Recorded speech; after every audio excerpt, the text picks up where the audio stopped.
Hello, everybody, and welcome to yet another edition of the Middle Georgia Spotlight. I'm your host, Jack Ellis. Thank you so much for being with us. We appreciate you being with us every week here on the Middle Georgia Spotlight.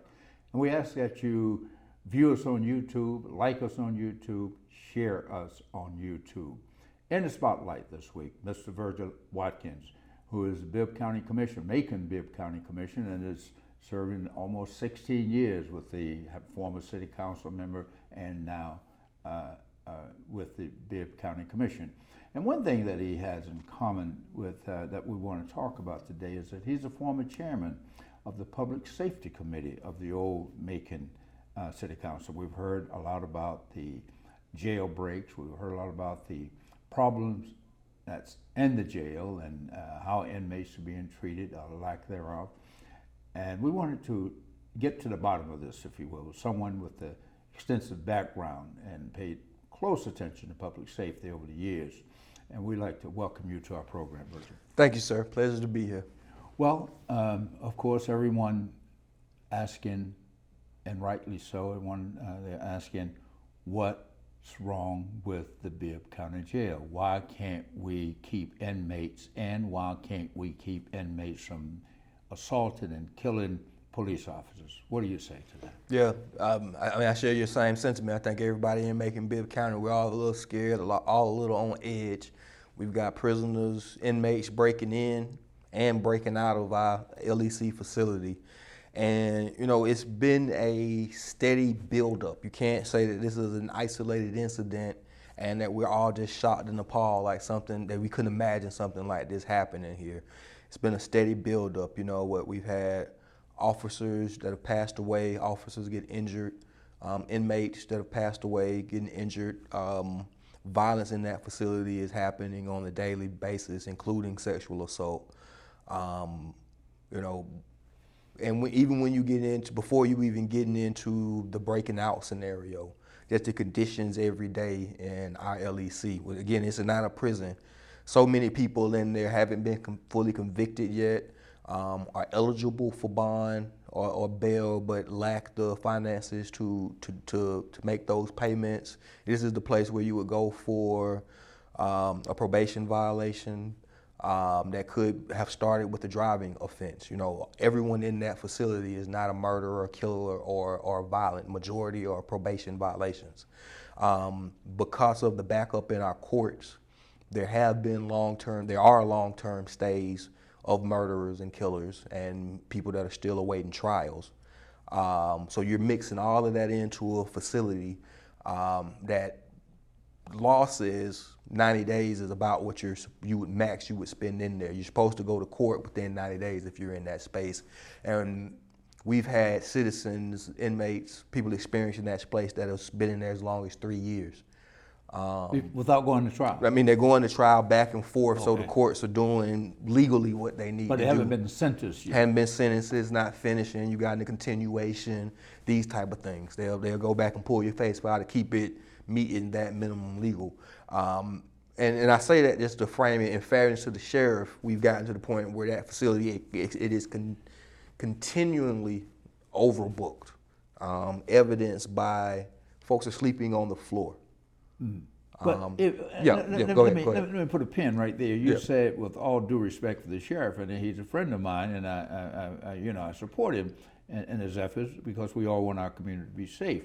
But where does the buck stop? Does it stop at the county commission not giving them enough funds, or is it a lack of leadership? So I think in this situation it's all. I think everything that you mentioned is to blame, partly to blame. We're dealing with what I would call a lot of systemic issues. Part of the leadership, how we address and how we bring those to the forefront. Yes, the facility is old. Yes, there is money needed to impact it. The county commission plays a role in funding those things. But I think it is up to the sheriff and the leadership to make us aware of what is damaged. One of the reports that I've learned over the past month is that for whatever a pod is in that facility, that there can be 50 inmates assigned and 1 or 2 working toilets in that system. That's leadership and stops at the sheriff. We've got to make sure those types of systems are working, because each cell is supposed to have a working toilet, but stuff is broke. Sure, the county commissioner and the mayor have a role to play on if it costs $1 million to do it. And I think the commission is fully invested if the sheriff, and is evidenced by times in the past, you come to us with a proposal, we fund it.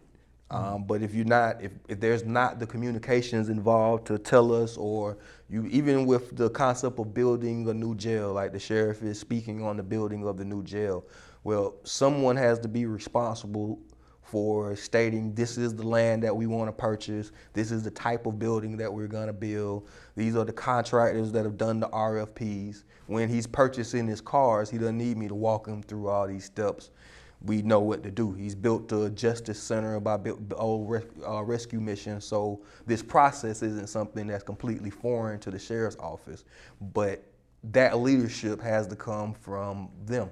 Not from, I don't expect the mayor to show up tomorrow with a plan to build a new jail. So But I think we are asking, what the citizens are asking, what I hear, what is the oversight? What's the oversight for the elected officials?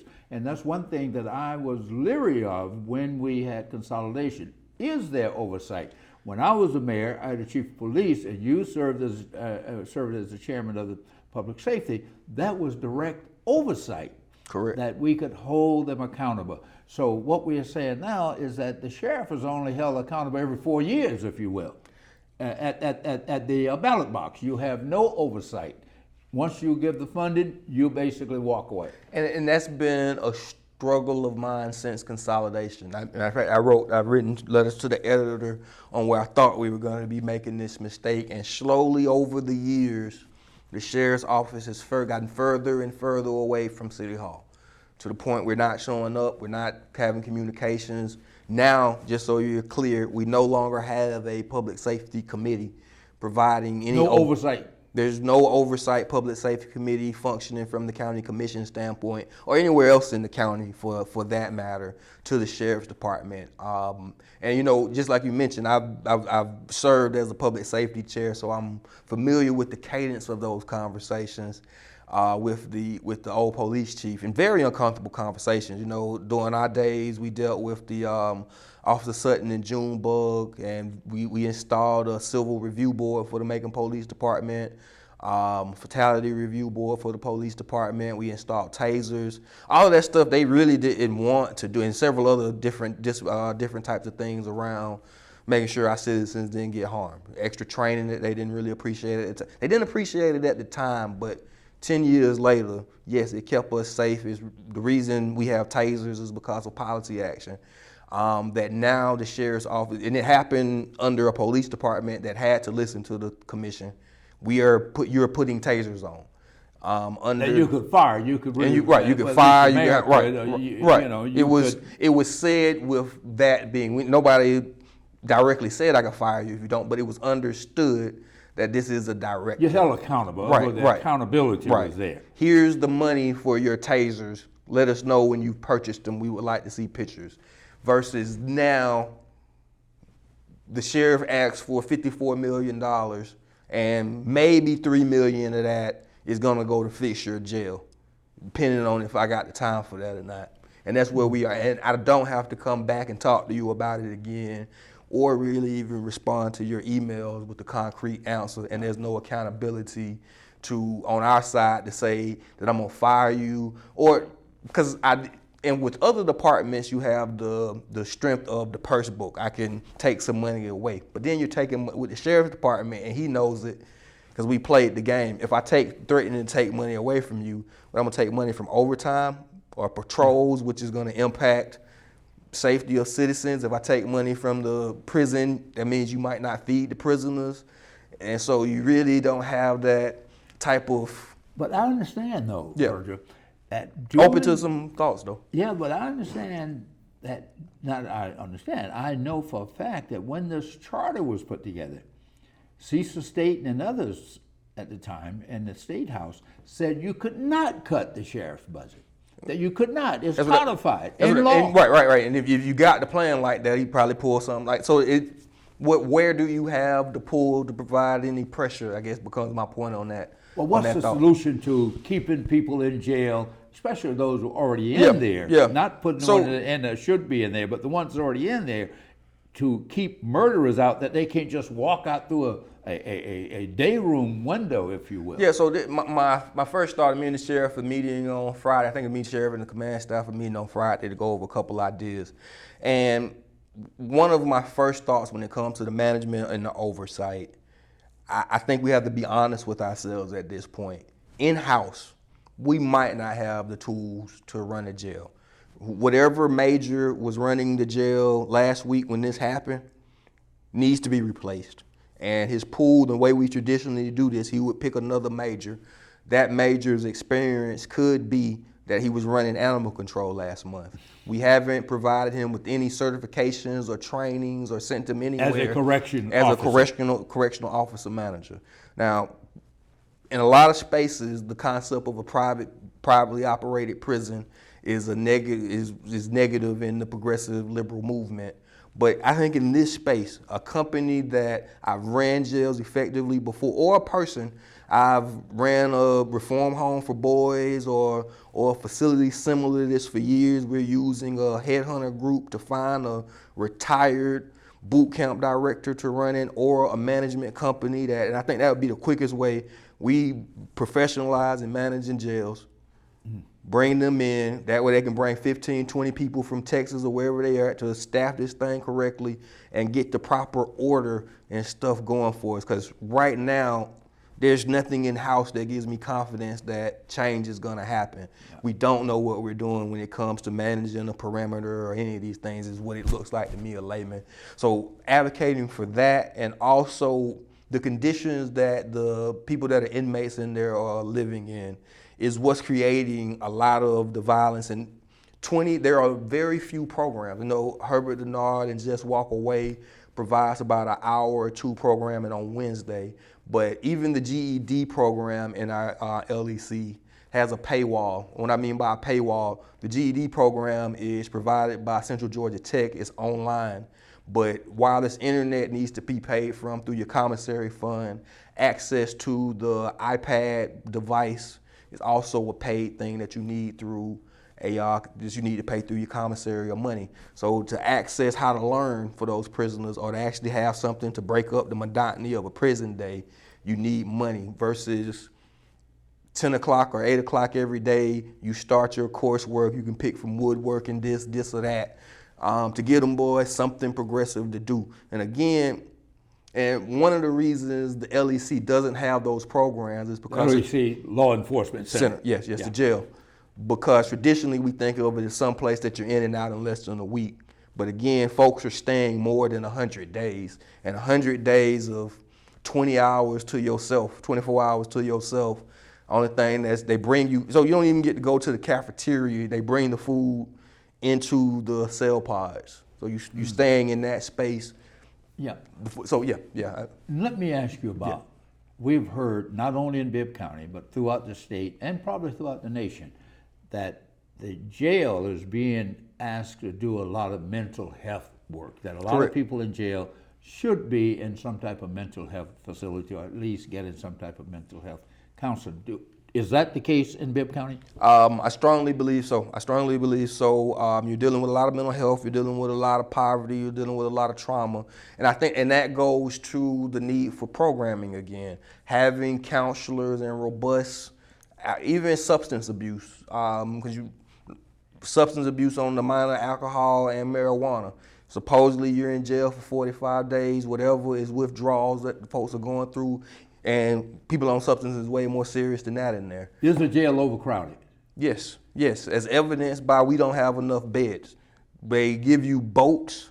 With nonviolent offenders, who can make the call? Is it DA, is it the sheriff, is it the judge, a combination thereof? Say, this person is nonviolent. We need to get this bed to a violent person and get this person who violated their probation for running a red light. Right. So, and that becomes, and this is, I'm listening to a lot of different people, right? So me and you, nonviolent mistake offense, right? I am not a fighter, I am not tough. if they gave me a chicken sandwich and assigned me a bed, there are 8 officers in regulating the day versus 800 inmates. You losing your bed, you losing your sandwich, unless you're willing to fight for it over. There's violence happening in that facility every day. This ain't the prisoners run that. Like, my understanding, one of the stories I heard is that the Mexicans, the whites, and the Asians that are in the jail are pretty much not the Asians and the Mexicans are just huddled up under the stairs.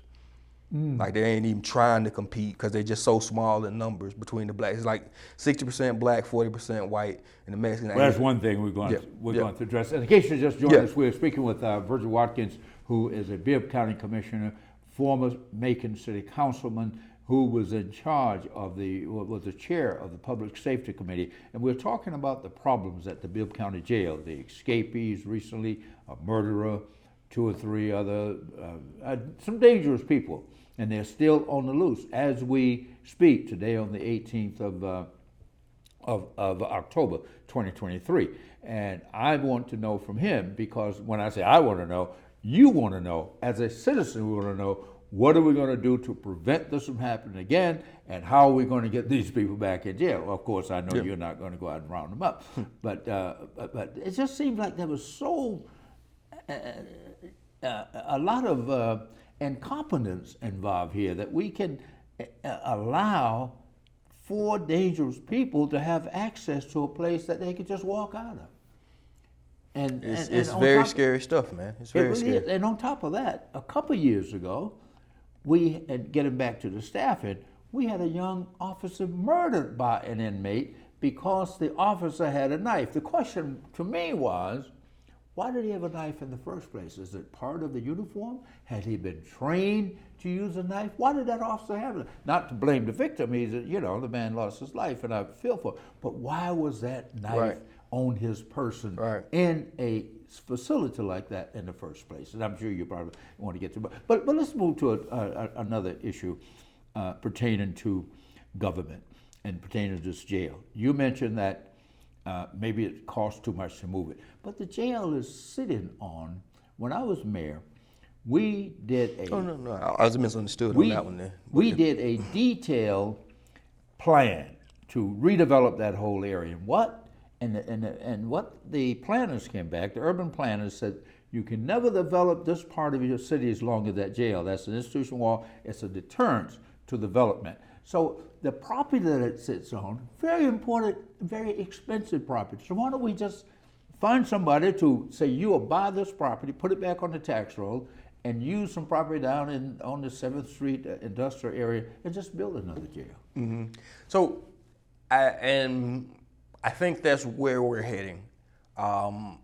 In terms of probably what I meant by expense, right now today, the county has not found the money in hand to build a jail. The discussion that I most recently heard is discussion on including it in the next SPLOST. That's too long. And that becomes the point where I say, talking about the money, that's a 2025, that we may have the money, or we'll be voting on the new SPLOST best case scenario. And you're talking about possibly 2030, another 5 years. Will you be the mayor at that time? Maybe so. Okay. We're figuring it out. Well, we want you to come back here and announce when you plan on running. But with that, what I want to say is, I think that in the county's long-term plans, next 5 or 10 year plans, is the building of a new jail. But we have to be serious, because with what we have now, because even in the best timeline scenario, maybe if money was in hand today, we already had the land, we already had approved building plans, and we knew who was gonna build it, right? We still talking about 3 years before you could take the prisoners in this facility and move them out. And that would be the best case. But you have to start right now. Now, if we could start right now, and I'm just saying we don't have the money. If you started today, you were still looking at a 3 year window. Which, so to me, the short term, and it's not really even a short term thing, what are we doing with this facility? Because to make it secure. Correct. To make it secure now, because this is our facility to the year 2030. We spent $30 million on that jail, 08, 09, when they expanded something like that, if I'm not mistaken. It was a bond issue, or it was there was a bond issue, I think it was. And so, and that's where almost talking both sides, because if we need a new jail, fine, that's what y'all come up with. But a 43-year-old facility is not that old.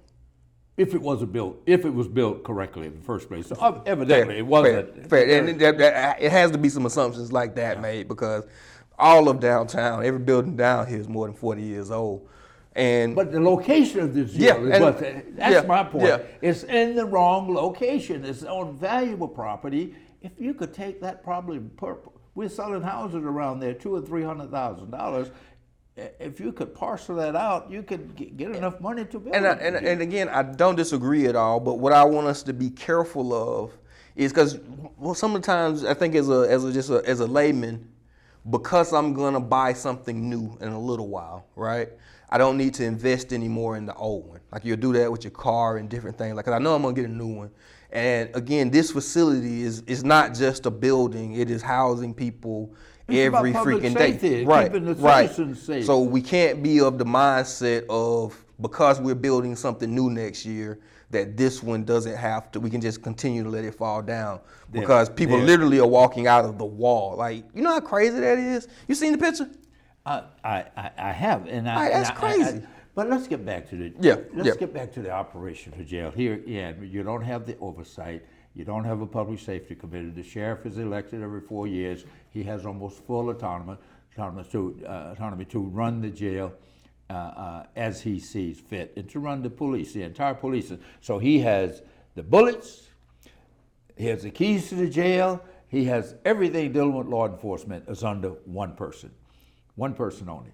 Of course, the citizens every 4 years can hold him accountable. But I understand that phone calls, a poor inmate, most of them are poor, I understand, come from poverty situations, not all, but most. I understand they charge them like $1 a minute to talk to their loved ones or something. So what kind of nonsense is that? So the commissary last year made $3.4 million off of poor people. Of poor, like inmates. And it's not the inmates, it's the inmates' grandmama, that's my they point. Aunties, everybody trying to scrounge up money for them outside. For, like you say, I saw I think it was 18 cents a minute for phone calls, 24 cents for a long distance. A local call is 18 cents. A phone call is 24. The $1 and some change was for the Wi-Fi. And the Wi-Fi goes back to the internet, so you can do your GED class or have a video conference with a loved one. So we have poor people that we are trying to rehabilitate, and maybe their family is already struggling, and we ask them to pay to educate them. When I say educate them, and public, we've already paid the tax dollars to run the. It's a local call.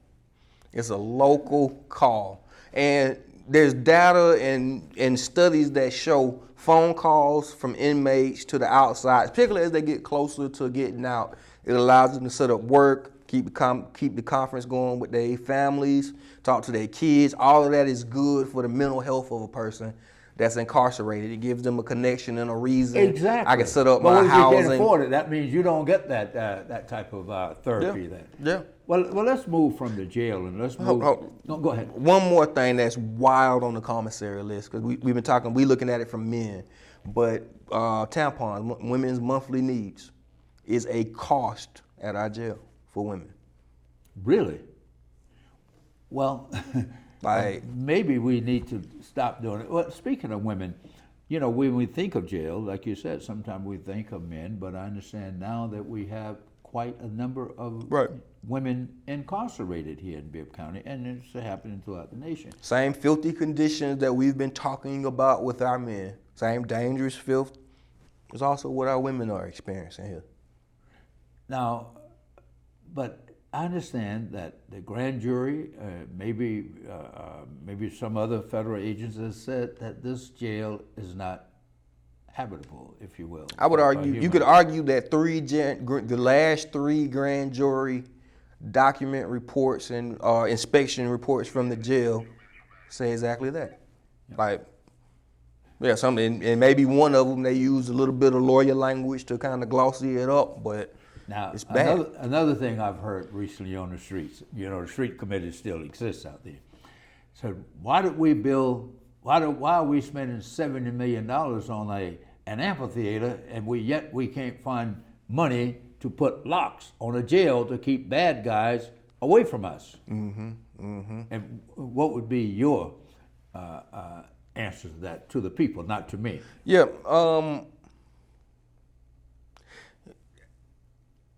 Do we have our priorities straight? What I'm saying? Yeah, I'm all so- for amphitheaters. You know, just for full disclosure, when I was mayor, I proposed we build an amphitheater. It was $15 million at the time, and of course they told me I was crazy for even thinking about we didn't need an amphitheater. Even we had the Music Hall of Fame here, and they said No. My hesitation, because I was rearing back, figuring out how hard I wanted to swing on that one. Okay, go for the fence, if you will. You say you have aspirations. Yeah, not so that you said. you know, it's. I'm not putting word in your mouth, but you, based on you indicated that maybe you would even like to be mayor one day yourself. So you know, let's talk to it from a vision standpoint, from a just a sheer economic standpoint. Yeah. Part of, I think, in Macon, we've got to really focus on the basic people building stuff. You know, I think Mayor Miller gained a lot of points and a lot of fans during the last campaign when he made the comment that we won't build a single brick until public safety is handled. And then we turn right back around, $40 million amphitheater, and public safety is out of control.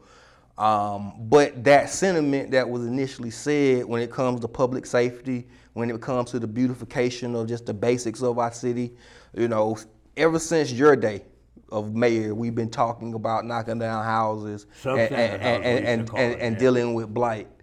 And, you know, Mayor Rickard, Mayor you, now the current mayor, and I guess if I become mayor, I'll be talking about it. But one thing I want to do is just end it. We need enough money, enough resources to actually finish these types of problems. When it comes to the black community and needs, we're very comfortable with half measures. We can halfway fix something and walk away from it.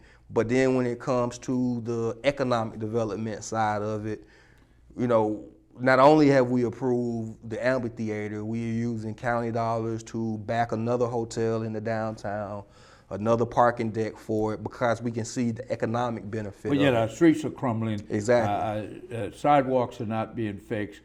Overgrown sidewalks and so forth. Which are the actual functions of government, to maintain those things that folks aren't going to tend to look after the people that the economy and capitalism aren't going to tend to. That's the main function of government. And to me, the role of the mayor and everybody to make sure that those things are aligned, because economics and capitalism are always going to look out for themselves and making sure that and that's part of why I'm frustrated with us doing away with the committees, because we are the regulators. We should have time to talk more about that. They said we have about a minute left. Oh, I'm sorry. But you don't have a committee, that you are oversight. You have a committee on the whole, so you got basically 3 people setting the agenda, and then no oversight from various. And no oversight, not only is it oversight, but it's the brainstorming, the think tanking that comes from the variety of people, bringing in subject matter experts to discuss this and share their ideas and findings, sending them back out to find more, passing policy and seeing, and then reassessing it. We've gotten away from that as a body, and it's deeply disturbing. Like, let me tell you my problem with the blight. Not with knocking down houses. That's easy to do. Yes. To knock down a house in the scheme of things. And we have enough of them around here that's, we call them substandard or what have you. But where is the plan to take those vacant lots and put units back on the tax roll? And that goes to my half measures. Excuse me? That goes to my half measure. What I mean by half measures. Yeah. The power structure has accepted, and they think that we are accepting of. We can just show you the picture of us tearing down a house, and you know, and granted that is a big relief Yeah. to people that's been living But in you the got to put neighborhood. something back there. That's the other half. You know? That's the other half. Yeah. But we're comfortable with just because it don't cost money. Like we figured out from the city how to tear down the house for $5,000-$6,000. But the other half of it is gap financing, down payment assistance, things that actually going to cost to take some risk with some interest Because rate you for wind up people. with an overgrown lot again, debris thrown Yeah. all over the place. So And you don't. in Well, some anyway, cases- they tell yeah. us we got Yeah. to get All out right, of here. all Man. right. Look, you know, I want to have you come back to talk about some raw politics as we enter into this election cycle. Yes, sir. Next year. But this jail thing, I mean, I can't move anywhere in the street that I don't hear people talking about it, and they're not talking about it in a good way. They are Correct. concerned. Some people are afraid. They're afraid. We don't know where these people are. Whether they're going to jump behind a bush out of our house at any time to cause danger, because we know that they are dangerous people. So let me thank you for your leadership and your service to the city for the last 16 years, and whatever your political future is, I wish you would come back and share it with us in the future. We'll do. Okay. I appreciate you, sir. Thank Great. you. Yes, sir. We've been speaking with Mr. Virgil Watkins, who is the member of the Macon-Bibb County Commission, former member of the Macon City Council, and was chair of the Public Safety Committee that oversaw the police department and overall public safety. And he's very concerned about what's happening, and you all ought to be concerned as well. Let's hold people accountable for keeping our city safe. Thank you so much for joining us this next week. I'm your host, Jack Ellis. Goodbye.